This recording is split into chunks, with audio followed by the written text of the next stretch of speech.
Thank you, Tracy. It's great to see you all, and I begin with a sort of mystery.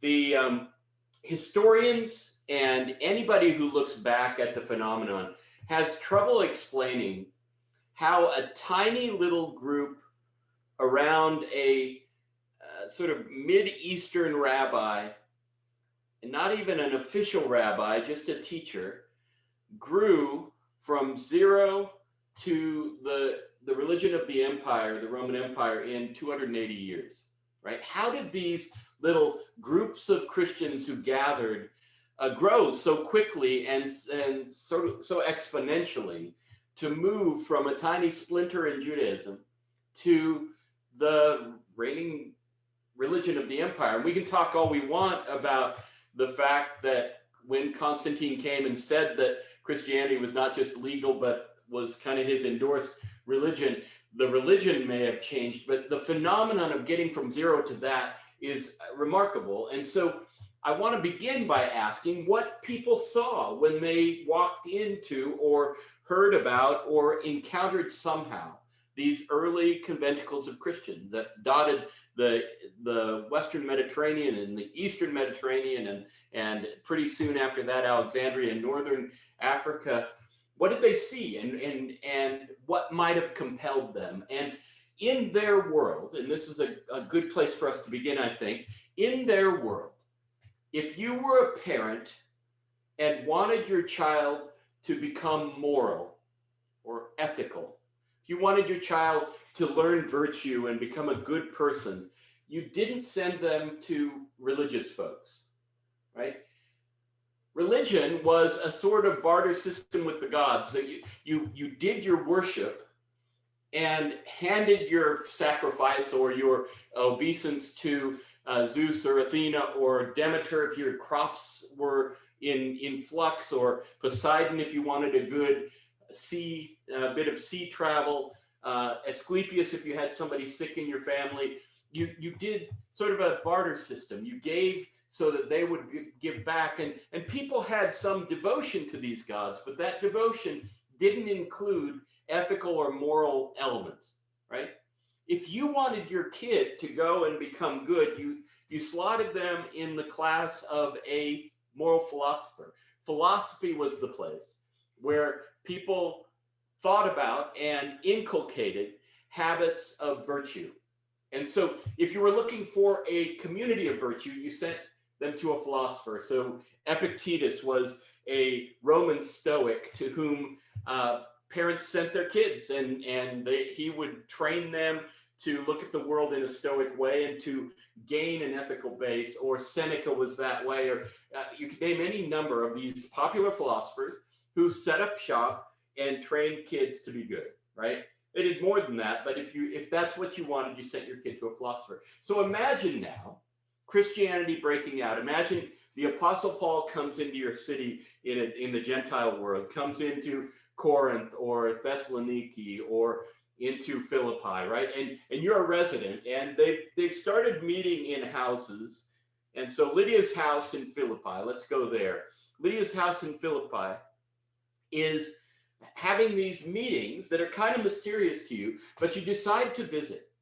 And you get there, and they are talking about the God, right? The one God, right? But God, it's a religious thing, but they're also talking about how they ought to behave. They're very heavy on loving your neighbor and what that means, and not lying and not stealing and all these things. And you can imagine your confusion. Which one is it? Are you a philosophy or are you a religion? Let's make the call. And it turned out, like Reese's peanut butter cup, it had both, right? And so it took them a while to figure this out, but something about that combination was compelling, had to be. And in order to sort of drive this home, I want to give you, I'm going to share my screen. I want to give you a quote, which is the first time that we have a non-Christian author commenting on Christians and what they did, right? It's just after 100. It's the first thing that we have remaining. Surely people wrote things about the Christians before this, but it's just after the end of the first century. And the man's name is Pliny, and he's a governor in the central part of what we would today call Turkey, but they called Asia. Let me see here. Can you see my screen?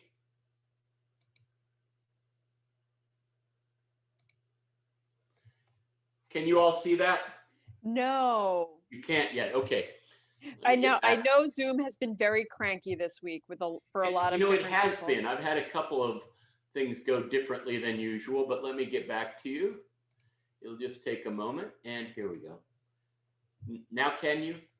Yes. And I will get to the quote. All right, so this is from Pliny, and he is at a loss because he's a governor, and there's this new little religious sect that isn't worshiping the emperor and isn't worshiping the gods of the realm, not the Greco-Roman gods or any of the gods that are supposed to be worshipped in his region. And so he has written to the Emperor Trajan for advice. How should I persecute these people, right? How should I punish them? Because they aren't doing what you're supposed to do as a religion in this empire. And so he writes, and this is a part of that letter in which he describes what the Christians customarily did. Let's listen. They were accustomed on a stated day to meet together before it was light and to sing a hymn to Christ as to a God, Carmen Christi, hymn to Christ. And they sang it alternately, contrapuntally, right? And to oblige themselves by a sacrament or oath not to do anything that was ill, but that they would commit no theft or pilfering or adultery, that they would not break their promises or deny what was deposited with them when it was required back again. After which it was their custom to depart and to meet again at a common but innocent meal. This is our very first description outside the letters of Paul or all the New Testament documents. It's our very first outsider view at what Christians do. And Pliny has Mole within the Christian movement who is reporting back to him, right? It's all very sort of spy-like. But this is what he reports to Trajan. Now, if you're Trajan, what do you say? Well, they don't seem to be doing terrible things, but we don't like their habit of not worshiping the gods. So he says, just kind of, give them a roughing up, and then let them be fine. It's a very absurd sort of conversation in our world. But notice the moral elements in this. They definitely sing hymns to a god figure, right? And the meal spells out in what follows. So they do worship things, but they also pledge oaths to be moral people, right? No theft, no pilfering, no adultery. They're going to keep their promises. If somebody deposits money with them, they're not going to defraud them. All of these things were part of what they saw their meetings as, right? And this one's followed on with a quote I have here from Athenagoras, and please let me get through these. If you don't find them compelling, I'll get past them and we'll get back to the usual kind of things. But these are, the first one was an outsider. This one happens in the middle of the 2nd century, so about 50 years after Pliny, right? But it's a Christian who is defending the movement. People had attacked Christianity. They were starting to get persecuted, all of these things. And so he says, what then are those teachings in which we are brought up, right? What are the teachings we're raised with? I say unto you, love your enemies, bless them that curse you, pray for them that persecute you, that you may be children of your Father who is in heaven, who causes his sun to rise on the evil and the good and sends rain on the just and the unjust. Allow me here, says Athenagoras, to lift up my voice boldly in loud and audible outcry, pleading as I do before philosophic princes. So his audience are the sort of main ruling class of Rome, philosophic princes. And then he goes on to say, who parse out syllogisms and do all these boring sort of philosophic things and thinking that's going to make their students happy. And he says, here's what we do. Who of those people have so purged their souls as, instead of hating their enemies, to love them? And instead of speaking ill of those who have reviled them, to abstain from which is of itself an evidence of no mean forbearance, to bless them, and to pray for those who plot against their lives. So the early Christians, when they answered the empire, said, you can hit us all you want, but we aren't going to hit back. They covenanted with each other to stop the cycle of violence, right? So they're learning morality, and they're learning to not retaliate. We did that with Romans 12 a couple weeks ago, 3 weeks ago, and they became famous for it. In fact, the third century Christian named Cyprian in North Africa wrote a letter to a friend called Donatus. They had been fellow skeptics, and I'm going to get out of the share here. They had been fellow skeptics. So Donatus surely thought this letter would be another of Cyprian's scathing review of those Christians, right? Those low-minded, uneducated Christians. And here's the letter as Cyprian wrote to his usual partner in crime of criticism. It is a bad world, Donatus, an incredibly bad world, but I have discovered in the midst of it a quiet and good people who have learned the great secret of life. They have found a joy and wisdom which is 1,000 times better than any of the pleasure of our sinful life. They're despised and persecuted, but they care not. They're masters of their souls. They've overcome the world. These people, Donatus, are Christians, and I am one of them. Right? Here we have Cyprian, who's so compelled by the morality of the Christians, by their willingness to, by their ability to master their soul, that he decides to become converted, having been a great skeptic. Right? So this long introduction is about remembering together that Christianity from its very start has been a community of virtue and known for it, and that especially in the earliest church, they were known for not retaliating in the face of awfully bad treatment. And so one of the reasons that people might have been compelled, and it seems were compelled if Cyprian's to be believed and Athenagoras is to be believed, one of the reasons they found these people worth hanging with is that they achieved a morality well beyond their station. They became virtuous folk, right? So tonight, we're going to spend the rest of our time asking how being a community of virtue is helped, how our own virtue is helped by being church people within communities that foster transformation. Our series is before and after about the process of transformation.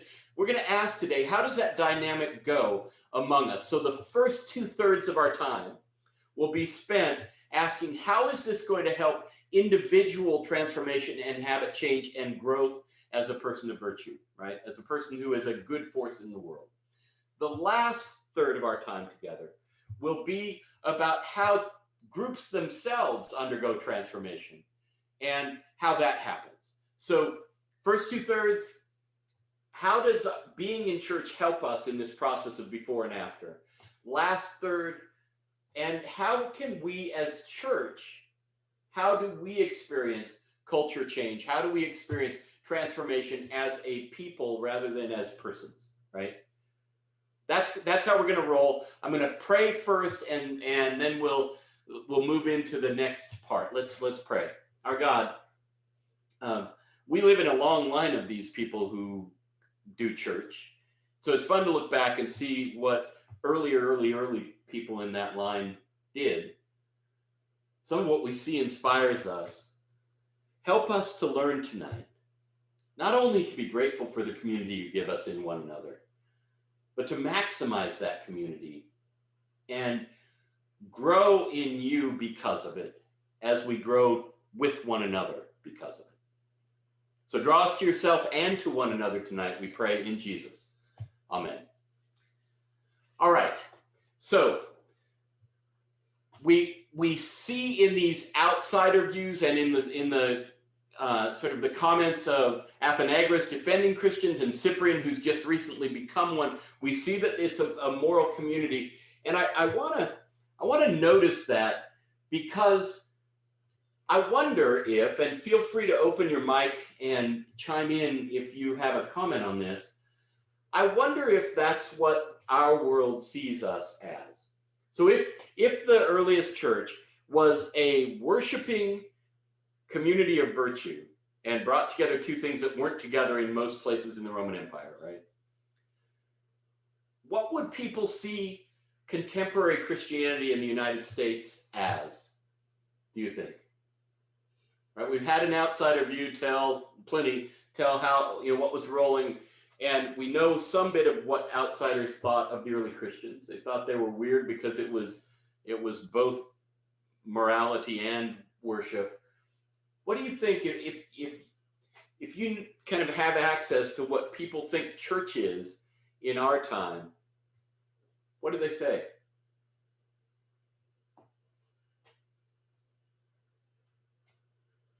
You aren't the sort who are usually bashful.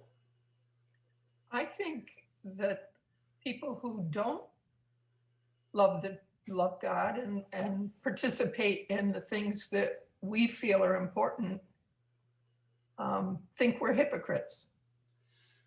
One of the first things named about Christians by people who are not Christians in the United States is hypocrisy, right?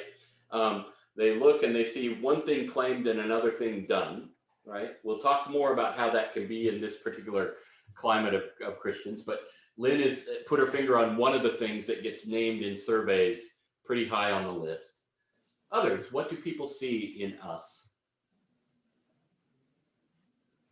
I had a couple people reaching for their unmute button. A social club with a set of rules. So a social club, right? That's from Jane. Right? I was in a church once where one of the pastors it was the initials of the church were WCC, Wayzata Community Church, but really near was WCC, Wood Hill Country Club, and then there was Wayzata Country Club, and so this preacher would differentiate and say, we aren't one of those country clubs. We are a church, and try to build what the difference was. But I bet at some level, churches get understood to be clubs. That's a category people might have for us. What other categories do you think they have for us?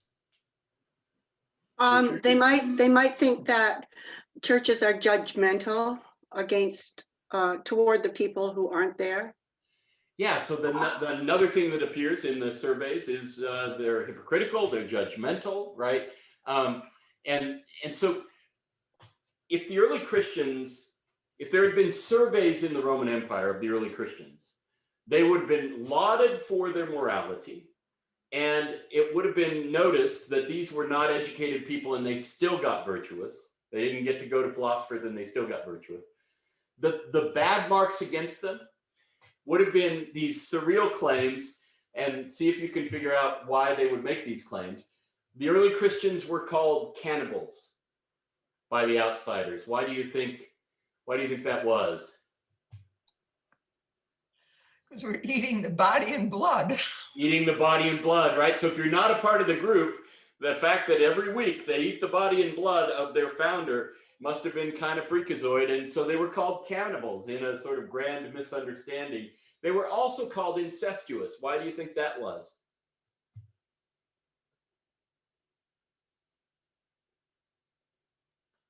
If you read your way around any of the letters in the New Testament, you'll find the authors calling their recipients brothers and sisters, right? Well, if you're calling one another brothers and sisters, and Paul says at baptism we all become brothers and sisters, and if you're that, and some of you are married to one another, it gets confusing for the outsider, right? You're marrying your sister, your brother, your sister, your mother, right? It's confusing for outsiders, right? But those seem to be things that happened because Christians in some ways had to keep to themselves because of persecution. It may be that the kinds of things you all have named, indicate that we don't keep to ourselves. We are very public in a way, and that shows up as hypocrisy and judgment in a nation where sort of Christians are gladly willing to pronounce publicly and are free to do that, right? The thing about it is, in all of the surveys, we're never called virtuous. I mean, nobody ever says, you know, the thing about those Christians is they're very virtuous. And I wonder why. Do you feel virtuous tonight? Do you think if you were a parent who wanted to get your kid good, right, that you would think, I need to send him to a church? It used to be the case. Is it still the case? That's sort of the crux of our thinking tonight. Is Christianity a virtue fostering community? Has it stayed that after its early origins, or is it something else? And we have churches that emphasize doing justice, and we have churches that emphasize more spiritual connectedness, and we have all things in between. But one of the traditions of Christianity is you get better when you stay in those groups long enough. When we first moved, I was a professor, and when we first moved to a congregation, my wife Liz, who was converted to Christianity as an adult, had just not very long before I met her. We moved to this new congregation, and we were in a town, and she said, the townspeople here I don't know about, but the church people are more gracious. They're better, right? And she wasn't evaluating in a way that was tipping the scale. She was just telling me what was going on. So in that place, it seemed to her that church was actually soaking people in a way that made them better folks, right? But why wouldn't people put virtue on our list? I mean, I want them to put virtue on our list instead of hypocrite and judgmental. Why do you think that is? Why aren't we known for this these days?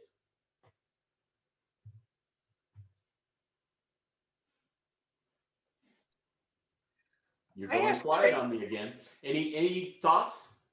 Well, I asked Tracy this question earlier, and it's not the answer to your question, I don't think, but That's all right. I'm wondering if there's jealousy in quotes, that may not be the best word for it. When people go to church and think of them as goody-goodies, and therefore those people, the church people, must think they're better than everybody else. And does this turn into anger or hatred or? Yeah, so they feel judged, even if we aren't judging, right? That's a possibility, Lynn, that there is this assumption that holier than thou means they've all become Puritans and they're scarlet lettering me, right? It's possibly a wrong perception, right? But they may have it. Any others? Diane? Diane? Oh, I need you to unmute yourself in order to hear you. There we go. Can you hear me now? I can. We call ourselves sinners. Yep. Sometimes we call ourselves saints. We often call ourselves sinners who need Christ. So we are stating to ourselves, to the world, that we're not perfect. Yeah, so there are elements of humility in the way that our litanies go, and I mean, we confess in church sometimes. So we say, you know, God isn't finished with me yet. All that sort of thing. And Diane's saying, well, maybe we aren't advertising the part of us that is good, right? I also have noticed, however, that never is humility in our top 10 things that people describe us as, right? Which is, I think, telling. We live in an arrogant time. We live in a time of arrogant dialogue in our nation, and so that may be part of it. Ted, you're unmuted.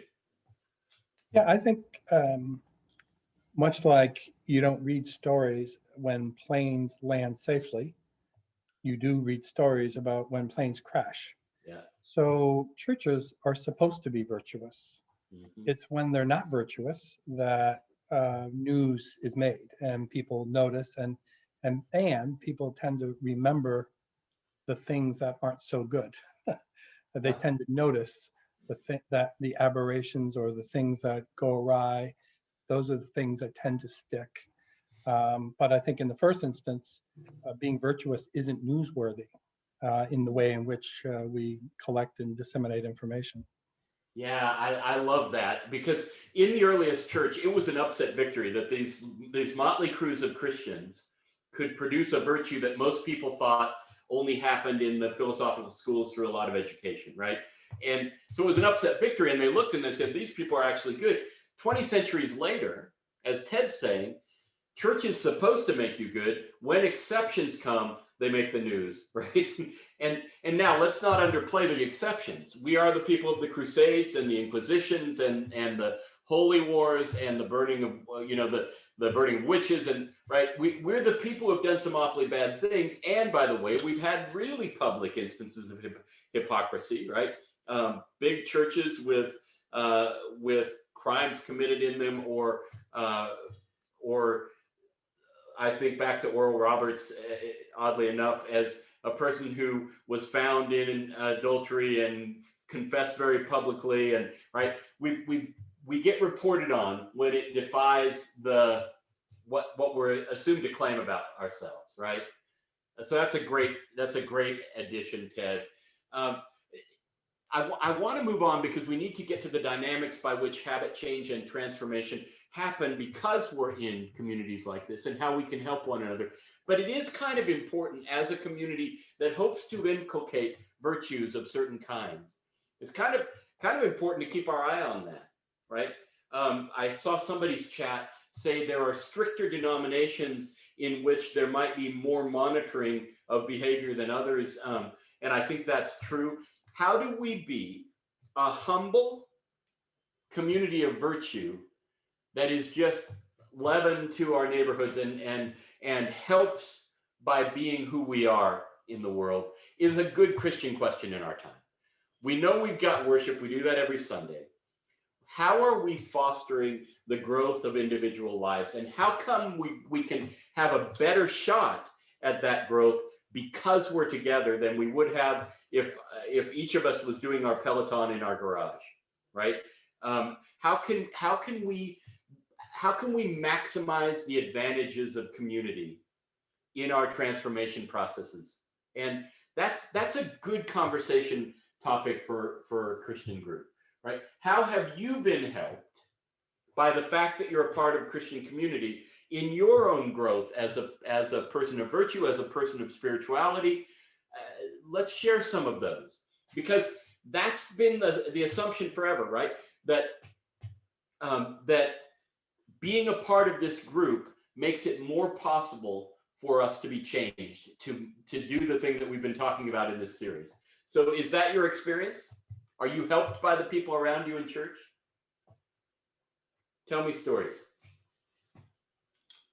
Jane? Oh, yes. Let me see. I think for me, I mean, I love worship and I love everything about the church, but for me, church is actually what happens in my small groups. Uh-huh. That is for me where I get my sustenance and my help. I was part of a small group, a women's small group that lasted about 15 years. And that was such a support system for me and for the others in the group. And that came directly from our community when it was fostering small groups. And yes, that for me has really been what has connected me long-term to my community, my church community. Thank you, Jane. The yellow book, the one that's been behind me all these weeks, Habit, actually chronicles Rick Warren and the Saddleback Church community in California, who have through small groups done what Jane is talking about, right? Who have used small groups not only to do good with one another, but to do good in the world along with one another, right? And so growth in a small group has in it, what are the elements that provides here? I don't want to bring down the whole house. What are the elements that provides? Jane, in what specific ways were you helped? Support system. coming together and sharing what we believe in and talking about that, connecting the small group to the larger church community. So you're part of the larger community with this smaller group. And I've been part of different small groups over the years. So each one of them has helped me feel more and more connected to the church writ large. So having all of those relationships built through the small groups has really allowed, I'm an INFP, I'm an introvert.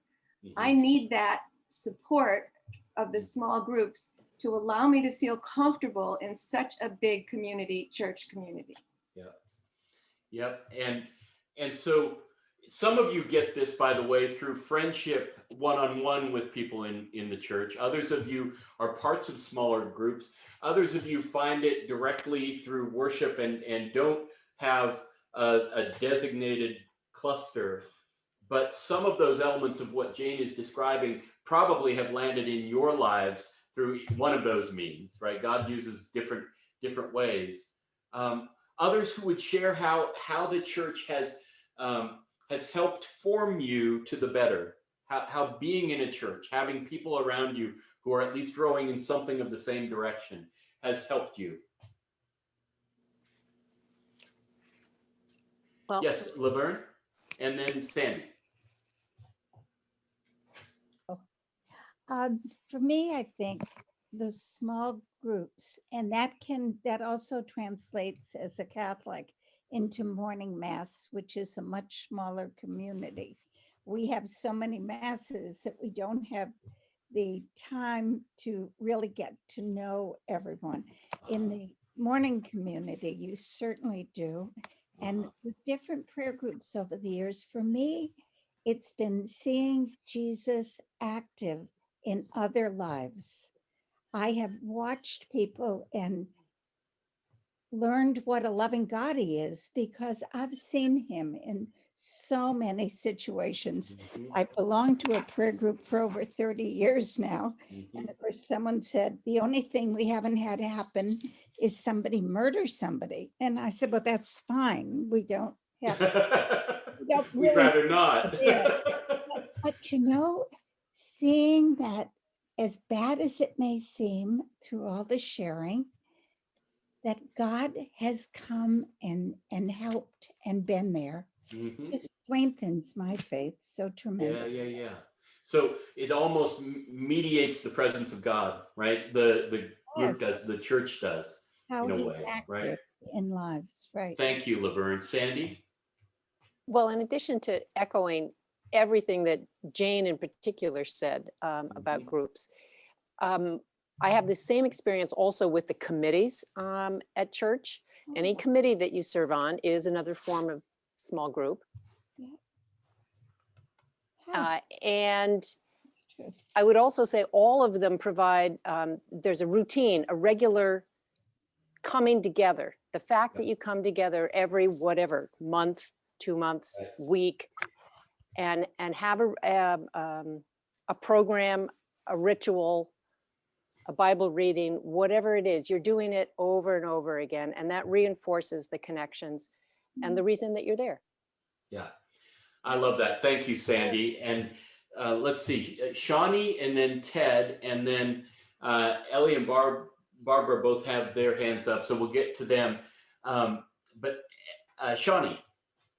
Most of my transformation has been through youth ministry. And I think part of that is that you're dealing with, first of all, young people who seem to be still closer to God in the original package, hasn't been totally screwed up by all the rules and dogma and whatever.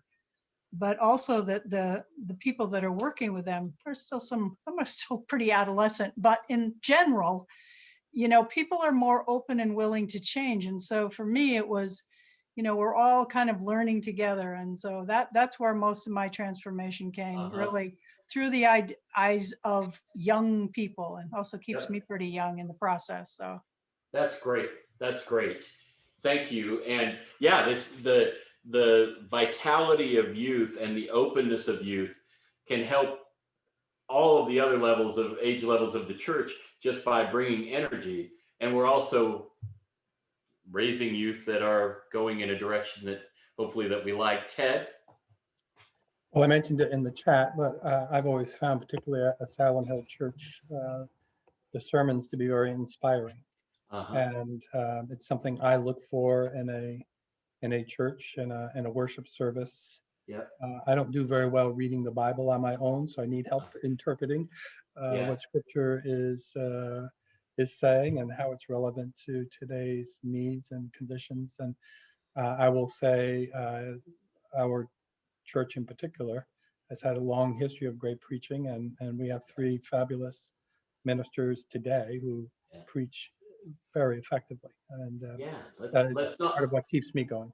I love that. Let's not underestimate what we get from the worship service, right? From preaching and other parts of the worship service that are also formative. You know, in the ancient world, they were separate, but we bring them together, and worship has forming power, just as forms of education and things we would call moral instruction, because preaching is moral instruction of a kind, right? So thank you. And then now Ellie, and then Barbara. As part of the choir, we have our weekly rehearsals, and we make music together and bring that message every Sunday. And that is just it's a wonderful group, and we feel so powerful in what we can do. Yeah, and I think that piggybacks on Sandy's point that every committee or every group of people with whom you spend a lot of time in church becomes a small group, or at least has the possibility to become, right? An influential, impactful small group in our lives. The choir, as I recall, at AHC is pretty raucous, which also helps, right? I love it. Every time I'm around the choir at Asylum Hill, it's just this kind of bubbling, wild joy. I love it. Barbara? Well, what I was going to say kind of piggybacks on what Ted said, in that I think the teaching at the church is phenomenal. The classes that we get the opportunity to go to discuss certain topics or to discuss a book, or the sermons that we get that we can take home with us, some things to incorporate into our life or to think about. And to be honest with you, when I think back to Jim Kidd, I can still remember some of the things he taught us. He was a great teacher. And I still think about those today. Yeah. And so yeah, I think they lodge themselves, don't they, Barbara? The kinds of things that Tracy and Erica, and I forget the name of the third pastor. Jordan preach now will get into you, and they'll still be there in years. And the ones you've heard in the past have lodged and changed your life, right? So there's a whole good mix that God puts in play, right? A mix of impact and influence that comes from being in a community that you and I take for granted because, that's just church. But a lot of the world doesn't have it. We live in a very lonely world, back to the Cigna study, right? We live in a loneliness epidemic where Robert Putnam, we aren't doing bowling leagues anymore, and we aren't doing that many bridge clubs anymore, and we aren't doing that many breakfast groups anymore. It's just the way of the world to individualize. And here we have this golden, historic institution called church that is available as community week to week to week. And I do think we take it for granted, but once you back off and say, what am I getting? What am I giving and getting in this place? And how much has it maximized my own change in life and my own movement forward? We almost can get to a point where we're weeping with all that God has been able to do with that. And so part of tonight is just taking stock for what God has done already through church, right? I want to make our transition now to what does God do to move a group and its culture? Because we've been talking mostly about how individual transformation happens through being a part of this, right, tonight. But let's go to, in the book, there's the example of Alcoa, which was an aluminum company that was doing very kind of poorly. It's as a corporation. And the new CEO, 15, 20 years ago, the new CEO was announced at a meeting of stockholders, and he got up and said, I'm so excited that you're here, and I'm so excited to share with you that we are going to become the safest work environment in all of the industry. And everybody in the audience went, oh man, that's really boring, right? You're going to be safe? Well, good for you. The company was revolutionized and changed and transformed by that goal. Why? Well, they chose to do something that honored the workers, right? The workers suddenly knew, this company in which I was a number before, suddenly taking notice that there are a lot of accidents on the job here. And the workers started to really feel noticed and honored, and they started to work differently. They also needed to figure out how they'd communicate with one another across work groups, because they had to get things done in the way they changed habits and the way they changed activity and the way they changed the way they communicated with one another in order to get these goals met. So the chain of organization got better. They also, right, one after another, these habits started to change in the way they arranged their lives together as a corporation, and they became the most prosperous corporation in that industry. Part of the impact of that realization for us is, remember when we talked about choosing habits and keystone habits that get a lot of things done, and how self-mastery is a thing. Well, in this case, Alcoa chose very well one habit that ended up spreading a whole lot of other things, right? But the other thing that we can get from this is huge organizations can change their culture, right? Churches can change their culture. So we can see transformation as something that happens to us. We're pretty good at seeing that as a possibility, but we may not think about what God is doing right now at Asylum Hill to move the culture of Asylum Hill as a people forward, right? And we aren't going to have the time tonight to mark that at the sort of extensive level that we've been noting our own change and how it's been fostered by church involvement.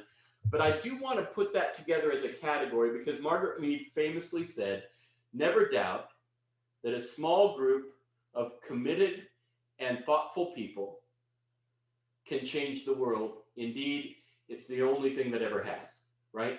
That a group of people gathered like we are tonight, right? Doesn't have to be the whole state of New York or the whole nation of Israel or of the United States. It can be a church, and even a small group within a church can become the catalysts for change. And Margaret Mead throws down the glove by saying it's the only thing that ever had. But in order for that to happen, the culture of the group that we're talking about needs to move forward, right? I saw 2 or 3 chat items, one from Shani and one from another person, saying too often religion becomes a place where people navel gaze or get ingrown, and the habit of going outward that we talked last week doesn't get quite done, right? And so we don't get either known for or actually accomplish things in the world. Well, that's a culture. I've been in churches that are like that are ingrown, that are mainly about what you come and get on a Sunday or on a midweek day. They're mainly about what I can accrue. And when you have that, you're basically about this group, right? Last week we discovered, as Bonhoeffer said, or we reminded ourselves, that Jesus was the man for others, therefore we as church are only being church if we're being a people for others. That is a cultural definition or identity, right? That's something that AHC has in place at some level that God is moving you more and more toward, right?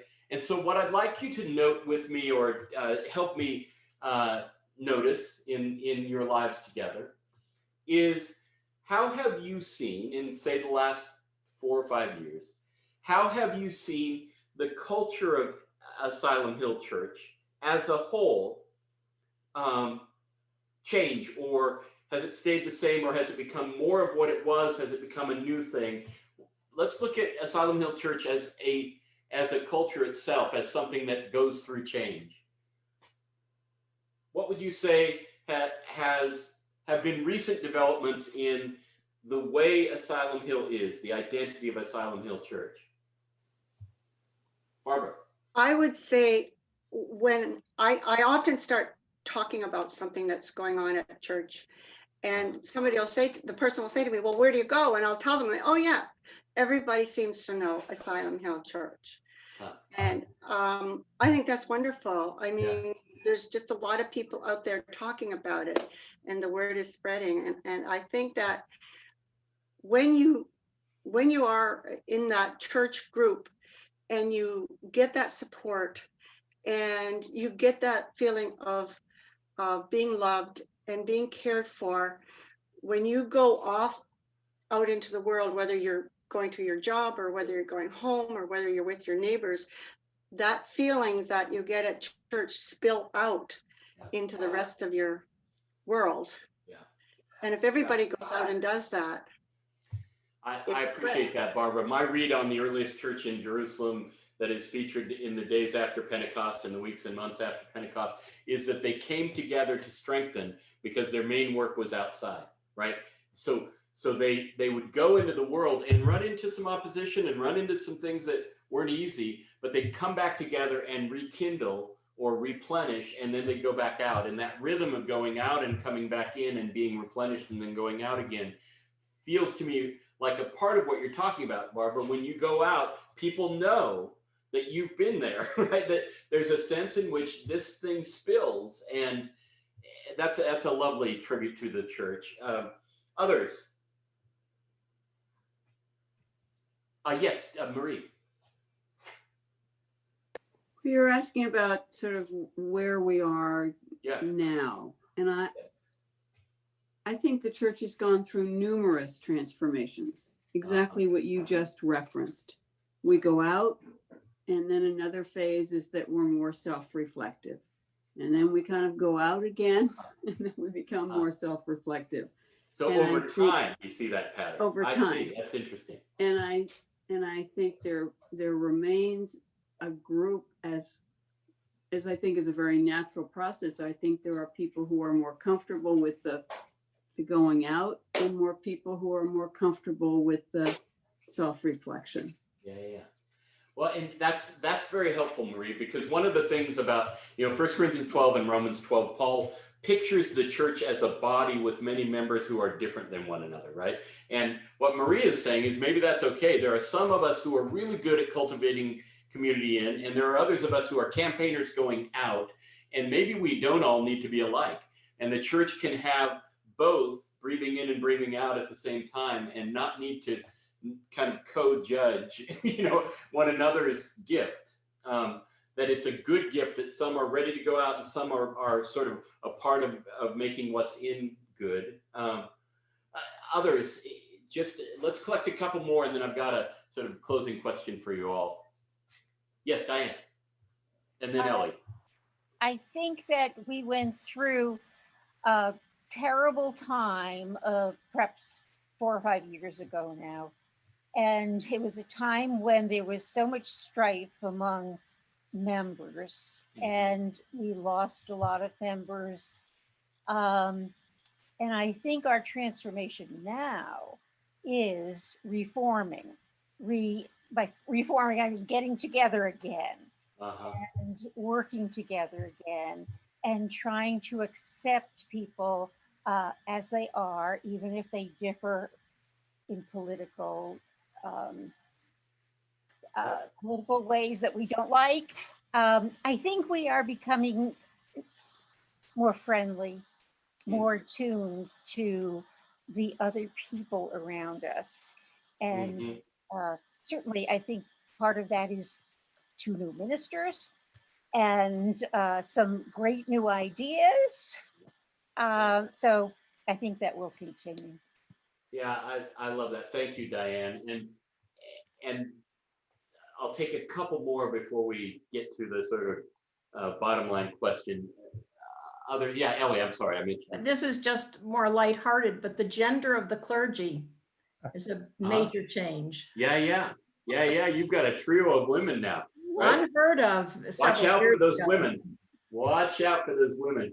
Um, yeah, my wife Liz has a Ruth Bader Ginsburg mug for her tea in the morning, and it says wherever there are big decisions being made, there ought to be women, right? And you all have three of them right in the right in the top line. Yeah, so that's a change, right? It would be a change in most churches. Ted? Yeah, we've had a long history of community outreach. In fact, when we first arrived at our church, we were quite taken with our slogan of a church in the heart of the city with a heart for the city. Yep. But the way in which we've done outreach of late has changed, kind of a couple of different prongs. It began maybe 5-6 years ago, having a strong social justice function, largely through a group called SUSO, Step Up and Step Out. But also a lot of direct service to individuals and families has emerged, whether it might be offering shelter for folks during the cold winter nights when it was safe to do so. But now every Sunday afternoon, providing direct meals to families in the neighborhood. We've had a lot of work done with the youth over the years, but a lot of our outreach now is directed to adults, families, poor individuals living on the margin, and that's another healthy direction, I believe. Yeah. So yeah, there are seasons when emphases change, right? And it has to do with who the people on the bus are and what their strengths are and what's being emphasized in the pulpit, and right. Yeah, and I know a bit about the hard times just from having been a pastor in the denomination at the time and having sort of talked to folks both inside and outside the church. It is very hard to fly a plane when you're building it, but you all for these last years have been healing while you go. And as Diane is putting it, you have become kinder maybe, or you've become community again after a very difficult time of some division and some internal issues. And so Ted, I'm putting this in the context of there's a new freedom, it feels like, to reach out because you aren't as wounded in, right, and as sort of embattled in. That's a great thing that God is doing in this period. Jane, and then I'm gonna go to the question. I love the idea of sort of starting with something that enables people to feel cared about and listened to and valued. One of the things that our church has had a problem with over all of these years is because it's so big, this hand doesn't know what that hand is doing. You'll tell people what your group is doing and they'll go, I didn't know about that. You're doing that, that's amazing or something. It's very hard for us to get communication out there to everyone. And I'm just wondering whether, this idea of fostering communication between groups, between people, among all of us, might be a really germ to start with as a way of, as Diane said, rebuilding the community in a really transformative way. Yeah, thank you, Jane. And the Alcoa example, one thing you could do is to put your eyes right on communication, right? And it may be the best thing to do. But the Alcoa example shows they didn't say we want to be the best internally communicating group, but they chose something that made them become that, right?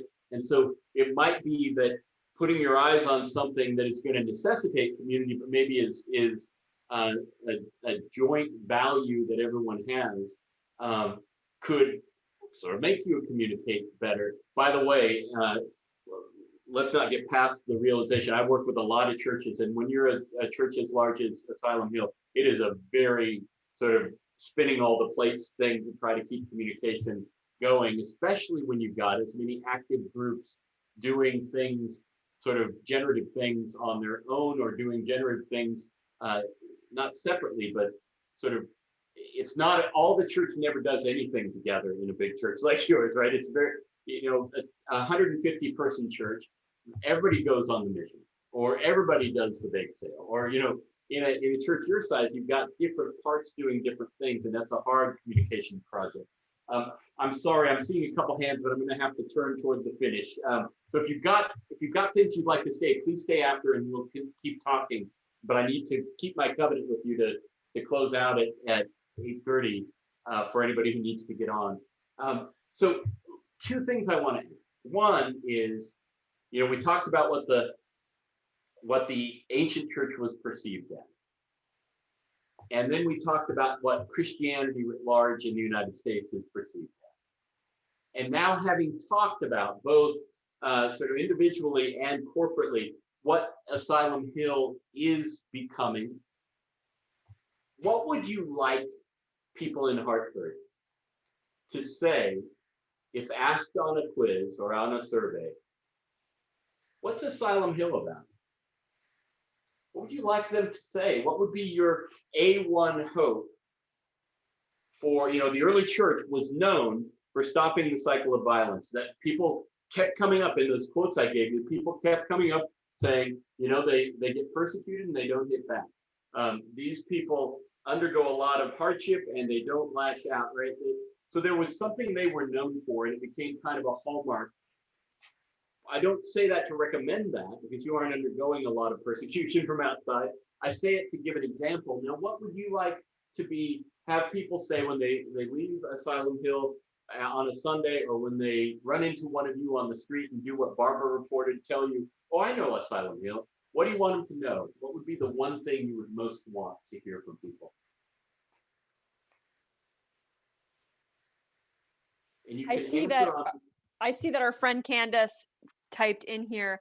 I think the statement, no matter where you are, no matter who you are or where you are in your journey, all are welcome here. It can become a reality if we can really see and learn to hold space for each other and include everyone. Yep. Yep. So Thank you, Candace. One aspiration would be to actually live fully into, no matter who you are and where you are on life's journey, you're welcome here, right? To make that more and more something that people go away unmistakably attaching to the church. Others that you would name. I see Lynn saying that this is a church made up of people who care about others, both within and outside the building, right? It is a church that embraces anyone and reaches out to the community and cares for everyone. Right? We're getting a theme developing here, aren't we? Arlene? Yes, I guess I would want people to say that it's made up of people who don't just come into the city to worship in a building and then go back to their respective towns, that we give to all the people around that building and that community. Yeah. So known for being a presence in the city, right? Having a heart for the city and continuing that tradition, and not just coming in for that one meeting a week and going away. Any others you'd throw in? Sandy? Oh, sorry. I'm telling you, it's like an auction. All right, so I have a nominee. I have something to nominate for this, at least one part of what I hope for you all. We live in maybe the loneliest culture in the history of the world, right? And Brent Robertson and I did a men's loneliness kind of friendship retreat a year and a half ago, and we spouted all the statistics, and I think guys for a day or two had new friends and things like that. The world is crying out for a place where they can be a part of a community and make friends and actually become aware of how to do community again, right? If churches around the nation, and I'm not saying this trumps all the other things you've named, they're glorious and they don't have to be either or decisions, right? But if churches around the nation were to say, whatever else we do, we are going to learn to do community and export it because our nation is falling apart. If that were a thing that people left saying, man, I felt like I belonged, right? I felt like I belonged in that place. Like they really want to be there. And I could have a role doing something worthwhile there. If church can be a community builder in our communities around the nation, in our cities around the nation, the nation will turn around a trend that is troubling and has been going on since Robert Bella talked about it in the 70s and 80s, and since Robert Putnam talked about it in the 90s and 2000s, and since Mark Dinkelman has talked about the vanishing neighbor at Brown. Churches can be a part of the solution to that, and it's because forever and always, since Pliny wrote, and since Paul wrote, and since Jesus gathered some people to walk around Galilee, it has been a hallmark of Christianity that it produces tight community that is generative in the world, right? I hope that somewhere in your picture of what you all can be in Hartford and what you all can be to one another is we're just going to be good at being with one another, right? We're going to be a part of the solution to what ails the American people. I leave you with that, again, not to throw down the glove or not to usurp any of the good things that you all proposed. We live in a world that needs us, right? We live in a world that needs us. And if we can look around and say, here's where we can help, that might be something that God wants to do through churches right now. I really appreciate your engagement tonight and you all sort of digging in and giving me a picture of what's going on in your lives and what's going on in Asylum Hill and how all that works together. Let's close in prayer, and then anyone who would like to stay after and keep going on these issues, I'd love to stick it out for a few more minutes. So let's close in prayer. Our God, I thank you for these folks and for their obvious energy for this church, for this wonderful church that you are building again and again at Asylum Hill. Thank you for all the gifts that they've named, from sermons to small groups to outreach to being having a heart for the city, all of the things that they've named tonight and all the ones that they know and didn't name. We thank you so much for moving a community into the middle of Hartford and growing that community day by day. Now we pray that you will bless each who's been here with your presence and your grace as we go into the rest of this night. Bless them and keep them, I pray, in Jesus. Amen. Thank you all. It's been great to talk again. Next week is the last week. So same bat time, same bat channel, and we will talk about what it takes to do lifelong transformation, what it takes to make these changes stick over time instead of being, a short-term New Year's resolution sort. So next week is lifelong transformation. Between now and then, God bless you. Now, any who would like to stay, let's resume.